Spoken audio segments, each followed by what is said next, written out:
Hello, aspirants, and welcome to the UPSC Analyzer. Today, we will discuss newspaper analysis dated 17th of April 2023.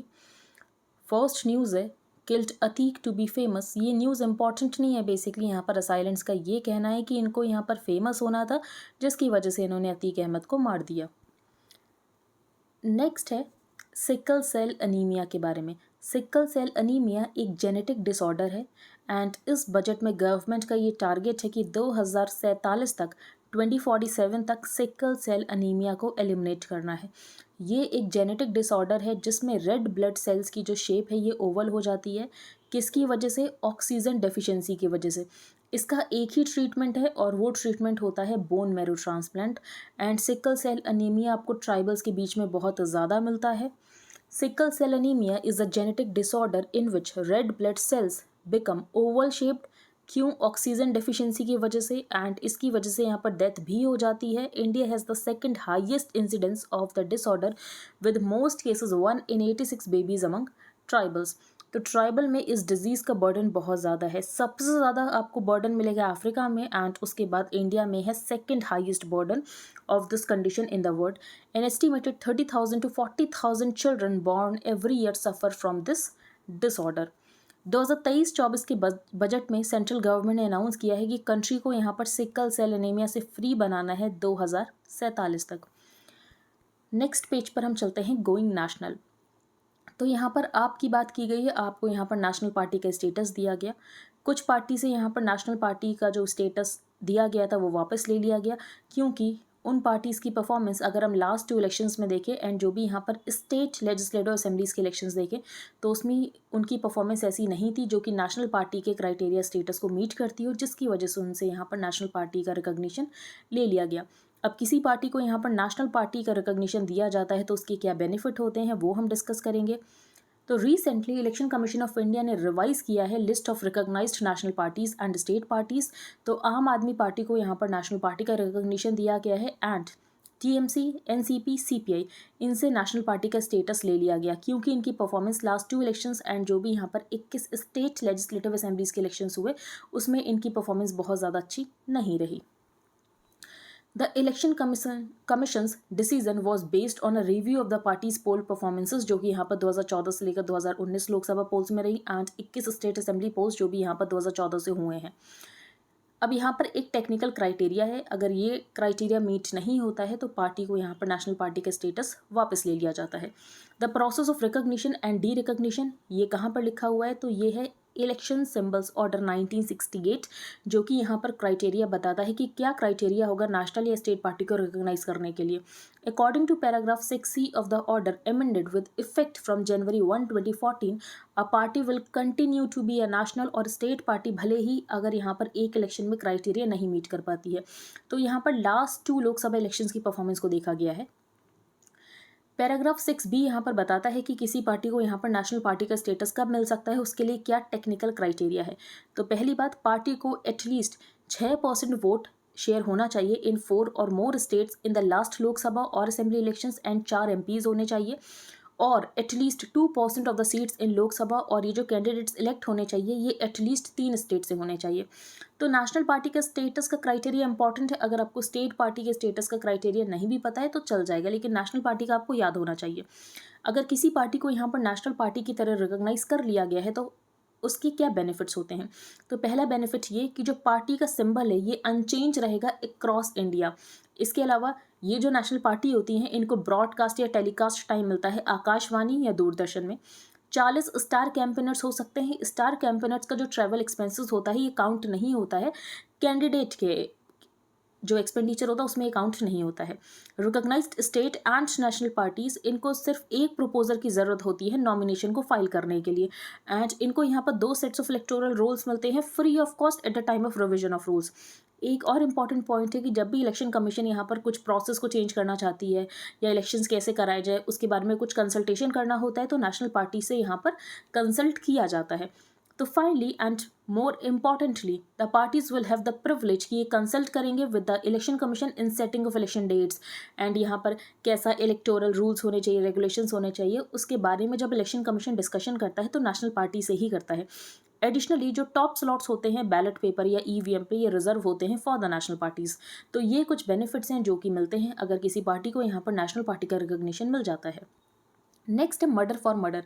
तो वही UP में अतीक अहमद के case की बात की गई है कि जो एनकाउंटर राज है, अब लोगों को भी लग रहा है कि लोग भी यहाँ पर एनकाउंटर कर सकते हैं, किसी का मर्डर कर सकते हैं। डिस्कस करते हैं हम इसको। By letting the don turned politician and his brother Ashraf get shot point blank by 3 assailants with TV cameras rolling right under the nose of the policemen who were escorting the 2 handcuffed men to a hospital। तो basically ये जो दोनों लोग थे इनको यहाँ पर scheduled checkup के लिए लेकर जाया जा रहा था एंड ये मीडिया को बाइट देने के लिए रुकते हैं और उसके बाद यहाँ पर कुछ पर्सन्स जो कि मीडिया पर्सन बनकर आए थे उन्होंने इनको गोली मार दी और वहाँ पर इनकी यहाँ पर डेथ हो जाती है। द असाइलेंट्स 3 लोग थे जिनका क्राइम रिकॉर्ड भी है, सरेंडर्ड प्रॉम्प्टली एंड अभी ये तीनों लोग पुलिस कस्टडी में है। गवर्नमेंट ने यहाँ पर काम बनाने के लिए कहा है एंड ये कहा है कि एक जुडिशियल कमीशन बनाई जाएगी एंड ड्यू प्रोसेस को फॉलो किया जाएगा। ठीक है, अब ये सब हुआ, उससे पहले क्या हुआ था? तो उससे पहले यहाँ पर अतीक अहमद के बेटे को मार दिया गया था एंड उनके एड को मार दिया गया था, जो दोनों अक्यूज्ड थे उमेश पाल के केस में। उमेश पाल कौन थे? तो 2005 में राजू पाल मर्डर केस जो हुआ था उसमें विटनेस थे उमेश पाल। तो ये एनकाउंटर नंबर 183 था। तो अभी तो यहाँ पर पुलिस एनकाउंटर कर रही है। जब पुलिस यहाँ पर एनकाउंटर कर रही थी तो इसको गवर्नमेंट ने कंडोन ज़रूर किया और उससे हमें ये पता चला कि ड्यू प्रोसेस को तो कोई फॉलो ही नहीं कर रहा है और यहाँ पर जो एनकाउंटर हो रहा था इसको यहाँ पर चीफ मिनिस्टर का एकम्पलिशमेंट की तरह दिखाया जा रहा था। ठीक है, उसके बाद यहाँ पर लोगों के अंदर भी हौसला आ गया कि हम भी ऐसे मार सकते हैं। यहाँ तक कि एक यूपी मिनिस्टर जिन्होंने ये कहा कि पाप और पुण्य का हिसाब इसी जन्म में होता है। तो बेसिकली आप इन सबको ये बता रहे हो कि अगर आप यहाँ पर किसी का मर्डर भी कर दोगे तो आप यहाँ पर सही कर रहे हो, आप यहाँ पर कुछ गलत नहीं कर रहे हो, जबकि ये सब कुछ गलत है। यहाँ पर ड्यू प्रोसेस को फॉलो नहीं किया जा रहा है, यहाँ पर एक्स्ट्रा जुडिशियल किलिंग्स हो रही हैं। ये सब कुछ ऑथर का कहना है। ठीक है, तो murder for murder frames disturbing questions. Has the state's message to the police that they can get away with murder, forget due process, and it reached the आम आदमी too कि अगर आम आदमी को भी कुछ गलत लगता है कि यहाँ पर सिस्टम के थ्रू तो जाने में बहुत समय लगेगा तो वो भी यहाँ पर मर्डर कर सकता है। When the alleged assailant say कि उन्होंने मारा क्योंकि उनको लगता था कि मारने के बाद उनको बहुत ज़्यादा फ्यूचर में बेनिफिट होगा, वो यहाँ पर फेमस हो जाएंगे। तो क्या एनकाउंटर राज यहाँ पर घर आ चुका है? In UP does anyone with a gun, क्या उसके पास यहाँ पर लाइसेंस हो चुका है कि वो किसी को भी मार सकता है? तो ये सब कुछ यहाँ पर कुछ क्वेश्चन है। नेक्स्ट है द एल नीनो शेडो। तो एल नीनो आ सकता है, एल नीनो की वजह से ड्रॉट आ सकता है, लेकिन एक यहाँ पर पॉजिटिव चीज़ है और वो है कि जो इंडियन ओशन डाइपोल है ये पॉजिटिव। इसका मतलब ये है कि जो वेस्टर्न इंडियन ओशन है ये यहाँ पर वार्म है। तो एल नीनो की वजह से जो ड्रॉट आने वाला था वो ऐसा कुछ ड्रॉट नहीं होगा। बेसिकली यहाँ पर मानसून तो आएगा लेकिन सब नॉर्मल मानसून होगा। लेकिन हम ये नहीं कह सकते कि मानसून बिल्कुल नहीं आएगा, क्योंकि पॉजिटिव इंडियन ओशन डाइपोल है, जो कि एक बहुत अच्छी बात हो सकती है इंडिया के लिए, क्योंकि एल नीनो वाला साल है। तो यही यहाँ पर बताया गया है कि जो एल नीनो का इम्पैक्ट है इसको न्यूट्रलाइज कर दिया जाएगा by positive Indian Ocean dipole. तो आपको ये बात पता चली कि जो इंडियन ओशन डाइपोल अगर ये पॉजिटिव होता है तो इंडिया के लिए अच्छा होता है। अगर इंडियन ओशन डाइपोल यहाँ पर पॉजिटिव, इसका मतलब ये है कि जो वेस्टर्न इंडियन ओशन है ये यहाँ पर वार्म होगा एंड जो ईस्टर्न इंडियन ओशन है ये यहाँ पर कोल्ड होगा, और जिसकी वजह से यहाँ पर वीक एल नीनो कैंसिल हो जाएगा, जैसा कि 2006 में भी हुआ था। नेक्स्ट हम चलते हैं आगे, लिविंग विद एल नीनो। तो यहाँ पर ऑथर का क्या कहना है? ऑथर का यही कहना है कि इंडिया की जो ट्रेड पॉलिसी होनी चाहिए ये बहुत वाइज होनी चाहिए। आपको यहाँ पर नी जर्क मेथड्स को रिजॉर्ट करने की ज़रूरत नहीं है। नी जर्क मेथड्स, फॉर एग्जांपल अगर हम बात करें, जैसे कि वीट के प्राइसेस बढ़ने लग गए, वीट में इन्फ्लेशन आ गया, तो सरकार क्या करती है? सरकार यहाँ पर एक्सपोर्ट के ऊपर बैन लगा देती है। ये सब करने की आपको बिल्कुल ज़रूरत नहीं है। तो क्या करने की ज़रूरत है ये यहाँ पर ऑथर ने बताया है। तो let me start by complimenting the Reserve Bank of India team. Reserve Bank of India ने क्या किया? जो यहाँ पर रेपो रेट को इंक्रीज़ किया जा रहा था उसके ऊपर यहाँ पर पॉज लगा दिया है कि अभी हम रेपो रेट को इंक्रीज़ नहीं कर रहे हैं, क्योंकि जीडीपी बहुत ज़्यादा सफ़र कर रही है और हम नहीं चाहते हैं कि ग्रोथ इतना ज़्यादा सफ़र करे। और इन्फ्लेशन अगर हम अभी रीसेंट डेटा देखें तो इन्फ्लेशन भी यहाँ पर 6% से नीचे है। तो सबसे पहली बात हमको ये पता चली कि जो RBI है ये यूएस फेड को ब्लाइंडली फॉलो नहीं कर रहा है कि यहाँ पर यूएस फेड अगर लगातार इंटरेस्ट रेट को इंक्रीज़ कर रहा है तो RBI भी लगातार इंटरेस्ट रेट को इंक्रीज़ नहीं कर रहा है, क्योंकि RBI का यहाँ पर मेन एम ये है कि 6% हमको इन्फ्लेशन भी कंटेन करना है और साथ ही साथ हमें जीडीपी ग्रोथ भी 6% से ज़्यादा रखनी है। फिर यहाँ पर एल नीनो आ सकता है, जो कि हम इससे पहले वाले पेज पर डिस्कस कर चुके हैं कि यहाँ पर एल नीनो की संभावनाएं बनी हुई हैं कि यहाँ पर सेकंड हाफ में एल नीनो आ सकता है। अगर हम यहाँ पर इन्फ्लेशन की बात करें तो सीरियल्स, मिल्क प्रोडक्ट्स, इसमें बहुत ज़्यादा इन्फ्लेशन है। मिल्क प्रोडक्ट्स में तो बहुत ज़्यादा इन्फ्लेशन। इसका रीज़न ये है कि मिल्क प्रोडक्शन जो वो कम हुआ, उसका रीज़न क्या है? Lumpy skin disease. तो लंपी स्किन डिजीज़ की वजह से यहाँ पर मिल्क प्रोडक्शन बहुत ज़्यादा कम हुआ है। तो इसका भी ऑथर ने सोल्यूशन बताया है कि हम कैसे मिल्क में जो इन्फ्लेशन उसको कम कर सकते हैं। तो only logical option in the short term to contain milk prices ये है कि जो इम्पोर्ट ड्यूटीज़ हैं स्किम्ड मिल्क पाउडर पर एंड बटर, इसको आपको यहाँ पर 15% कर देना चाहिए। वीट इन्फ्लेशन अभी भी 20% है, तो वीट इन्फ्लेशन भी यहाँ पर बहुत ज़्यादा है। तो बॉटम लाइन ये है कि इंडिया में एम्पल सप्लाई होनी चाहिए। तो उसका मतलब ये है कि कोई अगर वीट को इम्पोर्ट करना चाहता है तो उसको वीट इम्पोर्ट करने देना चाहिए। But now the prospect of El Nino hitting India some time towards the latter half of the monsoon season has created कि यहाँ पर खरीफ क्रॉप्स को लेकर अनसर्टेनिटी है कि खरीफ क्रॉप की यहाँ पर कितनी प्रोडक्शन होगी। एडिबल ऑयल प्राइसेस तो यहाँ पर वैसे भी कोलैप्स हो रहे हैं, तो उसको लेकर हमें टेंशन लेने की ज़रूरत नहीं है, क्योंकि यहाँ पर पाम ऑयल जो है ये हम सस्ते दामों पर ही इम्पोर्ट कर पाएंगे।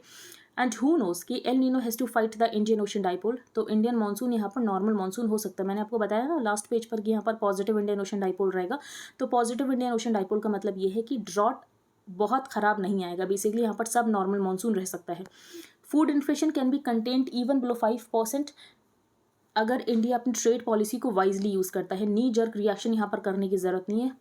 अ गुड आइडिया क्या हो सकता है? कमोडिटी फ्यूचर मार्केट्स को डेवलप करना। जबकि इंडिया में क्या किया गया? इंडिया में जो कमोडिटी फ्यूचर मार्केट्स है उनको सस्पेंड कर दिया गया। तो ऑथर का यही है कि आपको नहीं पता है कि कमोडिटी फ्यूचर मार्केट्स को कैसे यूज़ कर सकते हैं, तो आपको इसको वाइजली यूज़ करने की ज़रूरत है, ना कि इसको सस्पेंड करने की ज़रूरत है। तो unfortunately several agri commodities have been suspended from futures platform, क्योंकि हमें पता ही नहीं है कि फ्यूचर मार्केट फंक्शन कैसे करते हैं, due to sheer ignorance about how future markets function. तो इंडिया को इन्वेस्ट करने की ज़रूरत है, ट्रस्ट बिल्ड करने की ज़रूरत है इन फ्यूचर मार्केट्स। नेक्स्ट यहाँ पर कोई इंपॉर्टेंट न्यूज़ नहीं है, ये बहुत इंपॉर्टेंट न्यूज़ है। उतिरामेरूर इंस्क्रिप्शन तो कौन से टेम्पल पर है, कौन से राजा के समय में बनाया गया था, क्या ये हमें डिपिक्ट करता है? तो ये डिपिक्ट करता है कि इंडिया में डेमोक्रेसी बहुत समय से है। India is the world's oldest democracy. It is the mother of democracy. There are numerous historical references to this. तो सबसे पहले इस इंस्क्रिप्शन की बात की गई। इसको उतिरामेरूर या तो उत्तरामेरूर सब कुछ कहते हैं। कहाँ पर है? Is a town in Kanchipuram district, जो कि 90 किलोमीटर दूर है साउथ वेस्ट ऑफ चेन्नई। इसको ओरिजिनली स्टैब्लिश किया गया था 750 AD में as a village of Brahmins. अब ये जो यहाँ पर लैंड दिया गया था ब्राह्मण्स को रॉयल के द्वारा, इसको बोला जाता था अग्रहार। अग्रहार कीवर्ड्स बहुत इंपॉर्टेंट है। ऐसे बेसिकली यहाँ पर क्वेश्चन आते हैं कि हुंडी का क्या मीनिंग है, तो ये भी हो सकता है अग्रहार का क्या मीनिंग है। तो ब्राह्मण्स को यहाँ पर रॉयल ग्रांट्स में लैंड दिया जाता था, जिसको अग्रहार कहते थे। During the reign of Pallava Nandivarman II, ये जो है ये जो प्लेस है इसको जाना जाता है फॉर इट्स हिस्टोरिकल टेम्पल्स, जो कि बनाए गए थे during the reign of Pallavas and the Cholas. And a number of inscriptions from the 10th century onward that are important sources for the study of politics and political administration. Famous inscription जो कि यहाँ पर prime minister ने refer किया है, ये कौन से पीरियड के दौरान है? तो ये है यहाँ पर परांताका फर्स्ट चोला। और ये कौन से वॉल पर मिलेगा, कौन सा टेम्पल है, कौन सा मंदिर है? तो इस मंदिर का नाम है वाईकुंडा पेरुमल टेम्पल, जो कि बनाया गया था नंदीवर्मन II के द्वारा, और ये डेडिकेटेड है टू लॉर्ड विष्णु। ये डेडिकेटेड है टू लॉर्ड विष्णु। ये आप मंदिर देख सकते हो, यहाँ पर इमेज में भी दिखाया गया है। इस इंस्क्रिप्शन में क्या है? तो इस इंस्क्रिप्शन में बेसिकली यहाँ पर डिटेल्ड डिस्क्रिप्शन है कि विलेज सेल्फ गवर्नेंस हुआ करती थी, और ये सब मिलकर यहाँ पर एक रिप्रेजेंटेटिव को इलेक्ट करते थे। मेंबर्स को कैसे सेलेक्ट किया जाता था, क्या यहाँ पर एलिजिबिलिटी क्वालिफिकेशंस थी, उनकी रोल्स क्या थी, उनकी रिस्पॉन्सिबिलिटीज़ क्या थी, कब इनको रिमूव किया जा सकता था। तो ये सब कुछ यहाँ पर बताया गया। इसका मतलब ये है कि डेमोक्रेसी इंडिया में बहुत पहले से एग्जिस्ट किया करती थी। नेक्स्ट है a big fat problem in milk. तो ये बताया गया है कि जो फुल क्रीम मिल्क है उसका यहाँ पर लगातार प्राइस इंक्रीज़ हो रहा है। रीज़न क्या है कि यहाँ पर फुल क्रीम मिल्क प्राइसेस यहाँ पर इंक्रीज़ हो रहे हैं? क्योंकि जो फैट कंटेंट है, फैट कंटेंट को यहाँ पर कम करना पड़ रहा है। फैट कंटेंट को क्यों कम करना पड़ रहा है? क्योंकि बाकी प्रोडक्ट्स की डिमांड यहाँ पर बहुत ज़्यादा बढ़ गई है। फॉर एग्जांपल घी, बटर, और जिसकी वजह से यहाँ पर घी बटर में फ़ैट कंटेंट को यूज़ किया जा रहा है। तो मिल्क के लिए यहाँ पर फ़ैट कंटेंट कम बच रहा है, और जिसकी वजह से यहाँ पर जो फैट वाला मिल्क है ये यहाँ पर महंगा हो रहा है। दूसरी बात, जो स्किम मिल्क पाउडर है, देखो मिल्क पे तो कोई GST नहीं लगता है, लेकिन स्किम मिल्क पाउडर के ऊपर GST लगता है, और जो कि यहाँ पर कंज्यूमर को अल्टीमेटली पे करना पड़ता है, और इन सारे जो यहाँ पर सामान है उसका प्राइस बढ़ जाता है। तो current price inflation in milk has mainly to do with a shortage of fat. अब यहाँ पर फैट की शॉर्टेज हो चुकी है।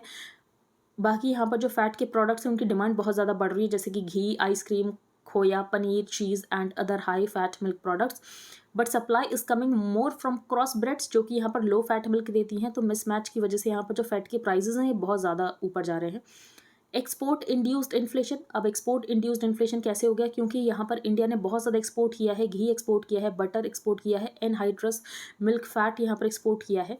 Increased exports came at a time when milk production was taking a hit from farmers, जो कि अपने जो एनिमल है उसको बहुत ज़्यादा अंडरफीड कर रहे थे। अंडरफीड क्यों कर रहे थे, क्योंकि कोविड के दौरान जो इनकी इनकम है बहुत ज़्यादा कम हो गई थी, जिसकी वजह से ये यहाँ पर अंडरफीड कर रहे थे कोविड के लॉकडाउन के दौरान।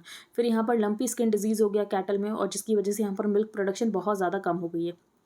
जीएसटी एनॉमली भी एक प्रॉब्लम है, क्योंकि मिल्क के ऊपर तो कोई जीएसटी नहीं लगता है, लेकिन जो यहाँ पर स्किम्ड मिल्क पाउडर है इसके ऊपर 5% का जीएसटी लगता है, एंड मिल्क फैट के ऊपर 12% का जीएसटी लगता है। तो डेयरीज तो यहाँ पर कोई टैक्स नहीं पे करते हैं, जो कि मिल्क यहाँ पर फार्मर से प्रोकर किया जा रहा है, बट सॉलिड्स के ऊपर यहाँ पर जीएसटी लगता है। एंड इनपुट टैक्स क्रेडिट को क्लेम नहीं कर सकते, क्योंकि जीएसटी मिल्क के ऊपर कुछ लगता ही नहीं है, ये यहाँ पर प्रॉब्लम है। 80% अमेरिकन सी चाइना नेगेटिवली, ये ज़्यादा इंपॉर्टेंट नहीं है। आर्मी फाइटिंग पैरामिलिट्री इन सूडान, तो सूडान की आपको लोकेशन देखनी है, इसकी यहाँ पर कैपिटल देखनी है खार्तूम, इससे ज़्यादा कुछ इंपॉर्टेंट नहीं है। नेक्स्ट यहाँ पर ये बताया गया है क्या वॉइस सैंपल्स को कलेक्ट किया जा सकता है इन्वेस्टिगेशन को हेल्प करने के लिए, एड करने के लिए, तो हाँ किया जा सकता है, ऐसा यहाँ पर सुप्रीम कोर्ट भी कह चुका है। तो 2013 के केस में सुप्रीम कोर्ट क्या कंसिडर किया था कि अगर किसी अक्यूज को कंपेल किया जा रहा है कि उसके वॉइस सैंपल्स लिए जा रहे हैं इन्वेस्टिगेशन के कोर्स में, तो क्या ये वायलेट करते हैं fundamental right against self incrimination या तो राइट टू प्राइवेसी। तो उस समय स्प्लिट वर्डिक्ट आया था सुप्रीम कोर्ट का। फिर केस को यहाँ पर 3 जज बेंच के द्वारा सुना गया, विच रूल्ड दैट कि जो फंडामेंटल राइट है या अक्यूज का नहीं वायलेट होगा अगर वॉइस सैंपल को कलेक्ट किया जा रहा है for investigation. The court held that the right to privacy ये एब्सल्यूट नहीं हो सकता है, एंड अगर पब्लिक इंटरेस्ट है तो यहाँ पर वॉइस सैंपल्स को कलेक्ट किया जा सकता है।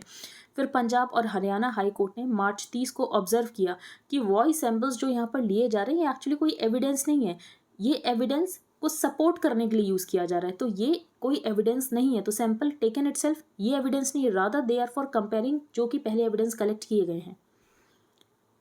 नेक्स्ट आगे चलते हैं सूडान, तो सूडान हम डिस्कस कर चुके हैं सूडान में क्या चल रहा है। तो सूडान बस आपको लोकेशन पता होनी चाहिए। पोलैंड हंगरी ने ये कहा है कि ये यूक्रेन से ग्रेन को इम्पोर्ट नहीं करेंगे, क्यों, क्योंकि अगर इनके यहाँ ग्रेन इम्पोर्ट ये ज़्यादा करेंगे तो इनके यहाँ जो फार्मर्स उनको नुकसान होगा, जिसकी वजह से उन्होंने कहा है कि ग्रेन को इम्पोर्ट नहीं करेंगे। इकॉनमी पेज पर हम चलते हैं। यहाँ पर एक डेटा दिया गया है कि जो यूएसए है ये इंडिया का बिगेस्ट ट्रेडिंग पार्टनर है। यूएसए इंडिया का बिगेस्ट ट्रेडिंग पार्टनर है। सेकंड पर है चाइना, और चाइना के साथ जो यहाँ पर ट्रेड हुआ है ये हुआ है $113 बिलियन, ठीक है। और यूएसए के साथ सबसे ज़्यादा ट्रेड हुआ है, तो ये आपको रखनी है बात याद। अभी हम चलते हैं आगे। PSU bank set target for selling flagship government insurance schemes in financial year 24। तो यहाँ पर 2 इंपॉर्टेंट स्कीम की बात की गई है। एक बात की गई प्रधानमंत्री जीवन ज्योति बीमा योजना की, और दूसरी बात की गई है प्रधानमंत्री सुरक्षा बीमा योजना की। तो अगर हम यहाँ पर प्रधानमंत्री जीवन ज्योति बीमा योजना की बात करें तो इसमें जो प्रीमियम है ये 436 रुपये कर दिया गया है, पहले ये 330 रुपये हुआ करता था। एंड जो प्रधानमंत्री सुरक्षा बीमा योजना है इसका जो प्रीमियम है ये 20 रुपये कर दिया गया है, ठीक है। सबसे पहली बात आपको याद रखनी है, ये जून 1, 2022 से इफेक्टिव था। तो finance ministry revise rates from ₹330 to ₹436 under प्रधानमंत्री जीवन ज्योति बीमा योजना एंड फ्रॉम 12 to 20 फॉर प्रधानमंत्री सुरक्षा बीमा योजना। अब इन दोनों बीमा में फ़र्क क्या है, तो फ़र्क ये है कि जो प्रधानमंत्री जीवन ज्योति बीमा योजना है ये लाइफ इंश्योरेंस कवर देता है 2 लाख का किसी भी डेथ के केस में, किसी भी केस में बेसिकली यहाँ पर डेथ किसी भी वजह से हुई है सबके लिए देता है। और यहाँ पर एज ग्रुप क्या हो सकता है जो लोग इसके लिए एलिजिबल हैं, तो 18 से 50 साल। दूसरी अगर आप बात करें प्रधानमंत्री सुरक्षा बीमा योजना, तो ये भी यहाँ पर 2 लाख का देता है, लेकिन ये एक्सीडेंटल डेथ के लिए है। एंड अगर परमानेंट डिसेबिलिटी होती है तो 1 लाख रुपए for partial permanent disability to people, और एज ग्रुप यहाँ पर 18 से 70 का है, ठीक है। तो क्या डिफरेंस याद रखना है, PMSBY में 18 से 70 और जो जीवन ज्योति है उसमें 18 से 50, और उसमें किसी भी टाइप की डेथ में इसमें यहाँ पर एक्सीडेंटल डेथ या तो टोटल परमानेंट डिसेबिलिटी होती है तो 2 लाख, अगर यहाँ पर पार्शियल परमानेंट डिसेबिलिटी होती तो 1 लाख, ये याद रखना है। नेक्स्ट है government plans to prepay off budget bonds investors not so keen to exit. तो ऑफ बजट बोरोइंग्स की यहाँ पर बात की गई है। बजट 2022 पे सेंटर ने ये कहा था कि अब से ऑफ बजट बोरोइंग्स नहीं होंगी। ऑफ बजट बोरोइंग्स होना भी नहीं चाहिए था, क्योंकि फिस्कल डेफिसिट में हमें नहीं देखता है तो हमें एक्चुअली पता नहीं होता कि सरकार के ऊपर कितनी लायबिलिटी है।